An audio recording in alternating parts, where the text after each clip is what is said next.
En fait, quand j'ai commencé à faire ce genre de projet-là avec des machines, moi, je venais surtout du monde de la musique et du son. Euh, j'ai jamais fait d'études en génie ou en sciences, mais j'étais vraiment comme attiré par la robotique parce que pour moi, c'était un moyen d'animer, de donner un mouvement au son et éventuellement à la lumière aussi. Un des objectifs de mon travail, c'est vraiment de créer des impressions, dont l'impression de vivant, dont l'impression que la machine est plus que juste un objet, c'est quelque chose qui peut jusqu'à avoir sa propre âme, sa propre conscience, sa propre autonomie.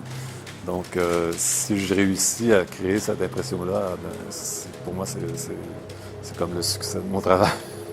Les machines ont des personnalités surtout dans les yeux des visiteurs.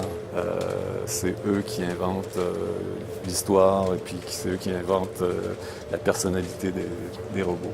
Faire parler un robot, je veux dire, en quelque part, je les fais toujours un peu parler parce que dans plusieurs de mes pièces, il y a des haut-parleurs qui sont intégrés à la machine et puis des sons qui sont émis. Mais c'est pas des voix, c'est pas des mots, pas du texte. C'est des sons qui sont là juste pour exprimer des choses. En quelque part, pour moi, c'est plus intéressant de jouer avec des notions abstraites que d'être trop définies, comme par exemple du texte. Si on dit des mots, parfois c'est lourd de sens. Mais je dis pas qu'un jour je le ferai pas.